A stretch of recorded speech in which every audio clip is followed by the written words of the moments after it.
కొన్ని వేల సంవత్సరాల క్రితం వెళితే అసలు ఇన్ని మతాలే లేవు. ఒకటే ఒకటి సనాతన ధర్మమే మొత్తం వీరాజులు మొత్తం ఉండేది. తర్వాత తర్వాత ఏమిటి, ఒక్కొక్క విధమైన ఆలోచన వాళ్ళందరూ ఒక గ్రూప్లా ఏర్పడటం, ఆ గ్రూపులే తర్వాత మతాలుగా ఏర్పడటం అట్లా జరుగుతూ వచ్చింది. కానీ ఇవేమి లేవు. ఆ రోజుల్లో ఒకటే ఉండేది మొత్తం. వాళ్ళు చేస్తున్న వృత్తుల ద్వారా చెప్పబడింది. కానీ అసలు ఈ వ్యవస్థలు ఇవన్నీ ఏమున్నాయి ఇప్పుడు మనకి, ఇన్ని మతాలు అనేది లేదు ఇప్పుడు. అప్పుడు అందరూ అన్నీ ఆచరిస్తుండేవాళ్ళే. ఇప్పుడు ఇన్ని వచ్చేటప్పటికి ఇప్పుడు మన హిందూ ధర్మంలో ఇవన్నీ మనం పెట్టాం. సో వాళ్ళు ఆ గ్రూప్ అయ్యేటప్పుడు ఏ గ్రూప్కి తగ్గట్టుగా వాళ్ళు ఏర్పరచుకున్నారు వాళ్ళవన్నీ వాళ్ళు. అవును సార్. సార్ ఇప్పటివరకు మీరు చాలా మీ ప్రిడిక్షన్స్, అది క్రికెట్లో మీరు కొన్ని సంవత్సరాల క్రితం ప్రిడిక్ట్ చేసింది నిజమైంది. ఆ తర్వాత కొన్ని ఇష్యూస్ మీరు ఏవైతే చెప్పారో అవన్నీ కూడా మీరు అన్నవి అన్నట్టుగా జరిగాయి. సో అది ఎలా మీరు సాధన చేయగలిగారు? అది సమాజంలో మీరు ఎప్పుడైనా ఆలోచిస్తారా? ప్రపంచవ్యాప్తంగా ఇప్పుడు నెక్స్ట్ ఏం జరగబోతుంది అన్న దాంట్లో ఏమైనా ఎప్పుడన్నా ఆలోచించడానికి ట్రై చేశారా? అంటే ఆలోచించటం అని కాదు, ట్రై చేయక్కర్లే. ఇలా ఉంటే ఎప్పుడు అదే గుర్తొస్తుంటుంది, అదే కనపడుతుంటుంది. ప్రత్యేకంగా నేను ప్రయత్నించక్కర్లేదు, ప్రత్యేకంగా ప్రయత్నం కూర్చున్నాం మీద మెడిటేషన్ కూర్చునే లేదమ్మా. ఇలా ఆలోచిస్తుంటే విశ్వంలో ఎక్కడ జరుగుతుంది ఈ క్షణంలో మనం చెప్పచ్చు కూర్చునిలాగా. ఇప్పుడు కాసేపట్లో ఫలానా చోట ఏదో లైట్గా భూకంపం జరగబోతుంది, లేకపోతే ఫలానా చోట వాటర్లో ఏదో ప్రాబ్లం వస్తుంది అని ఈ క్షణంలోనే మనం గ్రహించగలుగుతాం. పాత రోజుల్లో మహర్షులు అలా చెప్పేవాళ్ళు కదా. అవును సార్. వాళ్ళు ఉన్న ప్రదేశంలోనే వాళ్ళు ఏదైనా అడిగితే కానీ బాబు ఉండండి నేను ఒక గంట సేపు కూర్చుని చెప్పని చేసింది చెప్తానని కూడా అలా వాళ్ళు కదా. ఆ క్షణంలో మొత్తం దర్శించుకో. అది ఎట్లాగంటే ఈ యూనివర్స్ మొత్తం ఇందాక ఎనర్జీ, అసలు ఎనర్జీనే అన్నిటికీ ద సోర్స్ అనమాట, ప్రైమ్. అదే ఇప్పుడు మన దేవతలు అన్నా కూడా ఎనర్జీ ఫామ్స్, మనం అందరం కూడా ఎనర్జీ ఫామ్స్ అనమాట.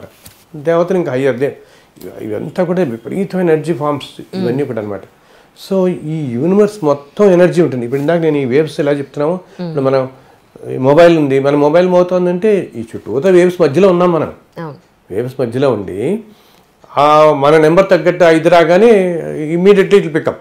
మనం మాట్లాడతాం కదా, అవతలతో మాట్లాడుతుంటే వేవే ఉంది, మరి కంటికి కనపడదు. అంతే, కంటికి కనపడదు, ఫీల్ అవ్వము. ఈ వేవ్స్తోనే పనిచేస్తుంది. ఇలాగా ఈ వేవ్స్ అంటే సైన్స్ ఇప్పటిదాకా పట్టుకోగలిగిన వేవ్స్. ఇది ఇక్కడ దాకా పట్టుకోగలిగింది. ఇంకా హయ్యెస్ట్ పవర్ ఆఫ్ వేవ్స్ ఉంటాయి, హయ్యెస్ట్ ఎనర్జీ లెవెల్స్లో. ఇంకా కాస్మిక్ వేవ్స్ అని చాలా హై లెవెల్ ఎనర్జీలో. అవి ఏంటంటే బాగా కొంతమంది సాధన ద్వారా జరగలుగుతారు. కొంతమంది ఏంటంటే ఏదైనా ఫలాంశాలతోనో ఏదో వస్తే వాళ్ళు ఏ సాధన అవసరం లేదు వాళ్ళకి. ఇప్పుడు ఒక రమణ మహర్షి లాంటివి ఉన్నారు అనుకోండి, వాళ్ళకి ఏం సాధన, ఏమీ అవసరం లేదు, వాళ్ళు చక్కగా. అలాగే మనం మహానుభావుల్లో కంచి చంద్రశేఖర సరస్వతి వారు మహాపురుషులు ఆయన అలా నడుస్తుంటే ధర్మం అలాగా, ధర్మాత్ములు అనే వాళ్ళు నడుస్తుంటే వాళ్ళ ముందు ధర్మం వస్తుంది తల్లి. అందరూ ఏమంటారంటే వాళ్ళ వెనకాల ధర్మం వస్తుంది, వెనకాల రాదు, ముందు అలా వెళుతూ ఉంటుంది ధర్మం అంతే వాళ్ళు వస్తుంటే. అటువంటి మహాపురుషులు అనమాట. సో ఈ ఎనర్జీస్ ఉన్నప్పుడు యూనివర్స్ మొత్తం ఈ కాస్మిక్ ఎనర్జీ ఉంటుందని చెప్తానే నేను. ఈ ఎనర్జీలో ఎక్కడ చిన్న డిస్టర్బెన్స్ జరుగుతున్నా మనకు తెలిసిపోతుంది ఇన్స్టెంట్లీ, అది ఫీల్ అవ్వగలుగుతాం అనమాట. ఇప్పుడు మనం ఇక్కడ ఈ లైట్ ఉంది, ఇది కూడా హీట్ ఎనర్జీ కదా. ఇది మనం లైట్ కొంచెం తగ్గించామనుకోండి దీంట్లో, ఇప్పుడు లైట్ కంట్రోల్ చేస్తున్నాం కదా, అది కొంచెం తగ్గించగానే మనం ఫీల్ అవుతాం, కొంచెం వెయిట్ తగ్గింది, లైటింగ్ తగ్గింది. ఆరు కూలర్లో కానీ ఈ లెవెల్స్ ఎనర్జీ ఎలా ఎక్కువ ఎలా ఫీల్ అవుతున్నామో, హైయెస్ట్ ఫార్మ్ ఆఫ్ ఎనర్జీలో జరిగే డిస్టర్బెన్సెస్ కూడా మనకు తెలుస్తుంటాయి, అదే స్థాయిలో తెలుస్తుంటాయి. ఇప్పుడు ఇలా కూర్చున్నాం అనుకోండి, సో భూమి ఉంది, భూమి కింద పరాల్లో ఏదైనా డిస్టర్బెన్స్ అవుతుంది అనుకోండి, దానివల్ల ఎనర్జీలో డిస్టర్బెన్స్ ఉంటుంది. ఆ వేవ్స్ అన్నీ అవే కదా, వేవ్స్ పైకంటా ఇట్లా అవగానే భూకంపం అంటాం, భూమికి వచ్చిన ఆ వేవ్స్ పైకి వస్తాయి. సో ఈ డిస్టర్బెన్సెస్ అవి మనం అలా గ్రహించగలుగుతాం అనమాట, అట్లా తెలుస్తుంటుంది. అందుకు నేను కొంతమంది ప్రెడిక్షన్ దాంట్లో నేను ఈవెంట్స్ ప్రెడిక్ట్ చేసిన, ఇప్పుడు కొన్ని చోట్ల ఇలా ఫలానా చోట టైం ఎర్త్క్వేక్ రాబోతుందో, నేను ఇన్ఫ్యాక్ట్ ఎప్పుడో ఇంతకుముందు యూఎస్లో ఫలానా చోట ఇట్లాగా ఒక సైక్లోన్ వస్తుంది ఈ టైంకి అని, బికాజ్ ఇవన్నీ వాయుతత్వం ఇవన్నీ కదా. సో ఈ డిస్టర్బెన్సెస్ ఎక్కడ జరగబోతున్నాయి, జరిగినవే కాకుండా ఈ క్షణంలో ఎక్కడ జరుగుతున్నాయి, ముందు ఎక్కడ జరగబోతున్నాయి అనేది మనకి అలా కనిపిస్తూ ఉంటుంది అనమాట. కానీ కరోనా వచ్చినప్పుడు ఏమన్నా మీకు సిమ్టమ్స్ కనిపించాయా సార్? ఎప్పుడన్నా అనిపించిందా మీకు ముందు ఒక మహత్తరమైన విపత్తు రాబోతుంది? ముందు తెలిసిందమ్మా, కొంతమంది చెప్పాను దగ్గర వాళ్ళకి, జాగ్రత్తగా ఉండండి, ఇట్లా ఉంటుంది పరిస్థితి కొంచెం మంచిది కాదని. ఇప్పుడు కూడా నేను కొంతమంది చెప్తున్నాను, ఈ 2023 నుంచి ఒక 6 సంవత్సరాలు అంత మంచి పీరియడ్ కాదు, కొంచెం ధర్మంగా ఉండండి. నేను ఓకే ధర్మంగా ఎలా ఉన్నా ధర్మంగా ఉండండి, అది కాపాడుతూ ఉంటుంది. నలుగురికి సహాయం చేయండి, ప్యూర్ మైండ్తో ప్యూర్ థాట్స్తో ఉండండి. అది ఓకే. నేను వాళ్ళ ఓపికలు బట్టి వాళ్ళు ఏదైనా పుణ్యక్షేత్రాలు పూజలో చేసుకుంటూ ఉండొచ్చు, కానీ బేసికల్గా మనకి ఏమి వీలు లేకపోయినా ధర్మంగా ఉండడం అన్నిటికంటే ఈజియెస్ట్ కదా. ఓ మనిషి సహాయం చేయటం అండ్ పరుషంగా మాట్లాడకపోవటం. అసలు నెగిటివిటీ అనేది, నెగిటివ్ ఎనర్జీ అనేది ఎప్పుడు వస్తుంది? మనం నెగిటివ్గా మాట్లాడితే అవతల వచ్చి ద్వేషించుకోవటం, కోపగించుకోవటం, వీటి వల్లనే నెగిటివిటీ ఎక్కువ వస్తుంది ఈ ప్రపంచంలో. వాడికి ఏదో అన్యాయం చేయాలి, వీడికి ఏదో అన్యాయం చేయాలి, అలాగే చేసేయటం అన్యాయం వాడికి. ఇలా ఇన్ని లక్షల మంది అన్యాయం చేస్తూ పోతుంటే ఎప్పుడు నెగిటివిటీ కదా ఉండేది.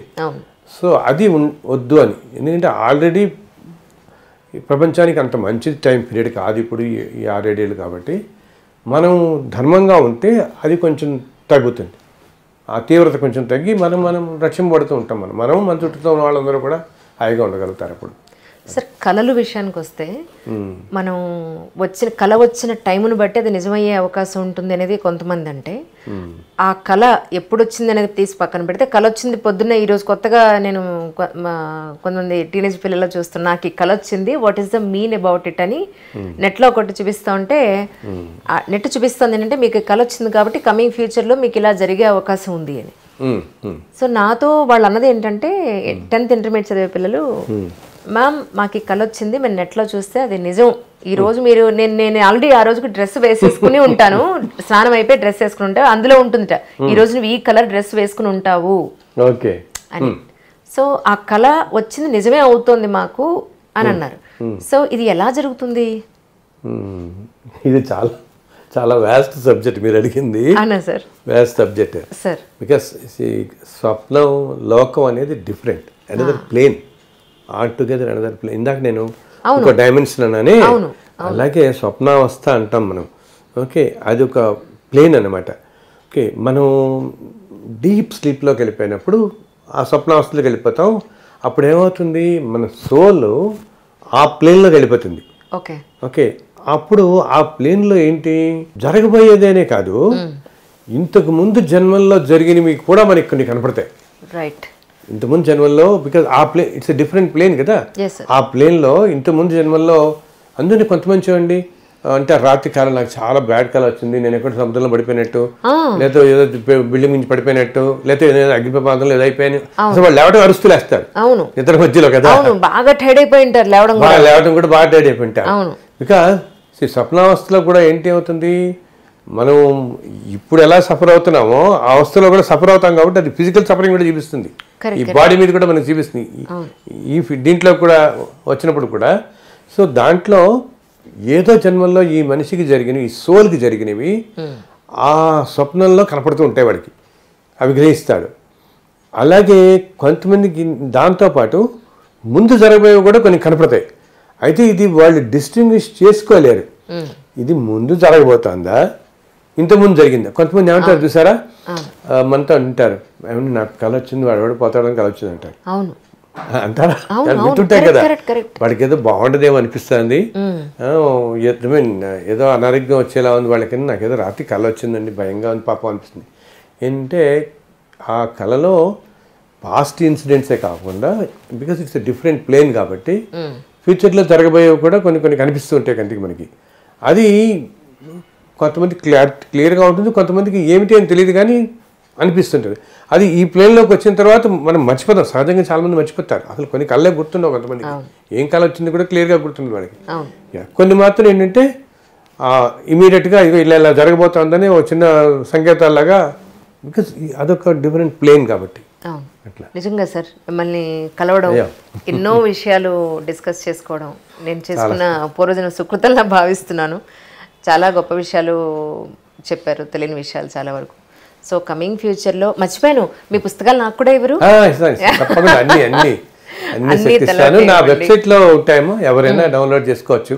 అవునండి, నేను ఇప్పుడు అదే అనబోతున్నాను. ఎవరైనా ఇప్పుడు మీ పుస్తకాల గురించి వెతికి ఎక్కడ అవైలబుల్గా ఉంటాయంటే నేను ఏం చెప్పచ్చు? నా వెబ్సైట్ ఇవ్వండి మీరు. అవునండి, నా వెబ్సైట్ ఇవ్వచ్చు, నా ఈమెయిల్ ఇవ్వండి, చక్కగా వెబ్సైట్లోంచి వాళ్ళు ఎప్పుడైనా ఎన్నైనా ఫ్రీగా డౌన్లోడ్ చేయొచ్చు. నాకు మెయిల్ పంపిస్తే వాళ్ళ అడ్రస్ అది నేను పంపిస్తాను కూడా. గురువుగారి మెయిల్ ఐడి అలాగే వెబ్సైట్కి సంబంధించిన వివరాలు నేను డెఫినెట్గా డిస్క్రిప్షన్లో కానీ స్క్రీన్ మీద కానీ వేయడానికి ప్రయత్నం చేస్తాను తప్పకుండా. ఎందుకంటే ఈ ఒక యూఎస్లోనే ఆల్మోస్ట్ ఇప్పటికి ఇంటర్నెట్ ఒకటి మనకి సౌలభ్యం వచ్చింది కాబట్టి ఎక్కడి నుంచైనా డౌన్లోడ్ చేసుకోవచ్చు. మనకి ఒక ఈమెయిల్ పెట్టక్కర్లేదు, ఒక రూపాయి పంపించక్కర్లేదు, ఎన్నైనా చేసుకోవచ్చు తల్లి. చక్కగా చేసుకుని అందరూ ఈజీగా యాక్సెస్ చేసుకోవచ్చు చక్కగా అనమాట. అందులో నాకు ఇంత మంచి అవకాశం ఇచ్చిన ఇది నాకు అసలు ఇంటర్వ్యూ లాగా లేదు, ఇదొక డివైన్ ఫీల్ లాగా ఉంది అంతే. నాకు చక్కగా తెలియకుండా గడిచిపోయిన టైం మనకి. నేను బేసిక్గా జాతకాలను నమ్మను సార్, అంటే ఇది ఎక్స్టెన్షన్ అవుతుందేమో. ఫిర్బీ నాకు 2023 యూట్యూబ్లో వచ్చేస్తాయి కదా మకర రాశి వారికి ఈ సంవత్సరం ఇలా ఉంది అని. నాకు 2 నెలలు 3 నెలల నుంచి మీకు స్థానచలనం అన్నాడు. నేను ఎక్కడికి వెళ్తాను, ఇక్కడే ఉన్నాను కదా, ఎక్కడికి షిఫ్ట్ అయ్యే ఉద్దేశం కూడా లేదు.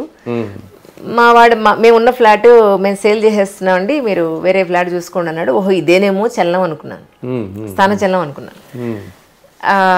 నేను ఆల్రెడీ పనిచేసే సంస్థలో ఒక చిన్న మాట తేడా వచ్చి, ఒక చిన్న మాట అంటే మాట పడే తత్వం నాకు ఉండడం వల్ల పడకపోవడం అనేది, ఎందుకు అనాలి ఈ మాట నన్ను అనే ఒక దాని గురించి అక్కడి నుంచి నేను క్విట్ అవ్వాల్సిన పరిస్థితులు వచ్చాయి. ఓహో ఇది కూడా స్థానచలనమేమో, ఇందుకే ఇన్నిసార్లు చెప్పినట్టున్నాడు స్థానచలనం అని. ఏల్నాడ్స్ అనే ఒకటి నడుస్తుంది, లాస్ట్ 2.5 years ఉంది మీకు, ఇంకా పెడుతూ పెడుతూ ఎంతో కొంత మీకు మంచి చేస్తాడు అని చెప్పానంటే, సో అనుకున్నాను ఓకేలే సరేలే, ఇప్పుడు చాలా స్ట్రగుల్ అయ్యాను, చూద్దాం ముందు ముందు ఏం చేస్తాడో. కష్టం అయితే అలవాటు అయిపోయింది, సో ఎలాంటి కష్టం వచ్చినా ఫేస్ చేయగలిగే ధైర్యం అయితే ఉంది అని అనుకున్నాను. అలాగా సో అక్కడి నుంచి క్విట్ అయ్యి ఇప్పుడు నేను వేరే ఛానల్లో ఉన్నాను. సో అలా స్థానచలనం వచ్చింది నాకు. నిజంగా సార్ చాలా చాలా సంతోషంగా ఉంది. మీ పుస్తకాలు ఒక్కసారి నాకు ఇస్తే నిజంగా చాలా సంతోషం. అలాగే నాకు వీలు అదే నేను కొంచెం నాకు తెలిసిన వాళ్ళకి కూడా ఇవ్వడానికి అవకాశం చక్కగా ఇస్తాను, వాళ్ళ పుస్తకాలు ఇస్తాను.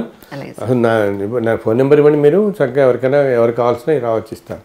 Thank you sir, thank you so much once again, thank you.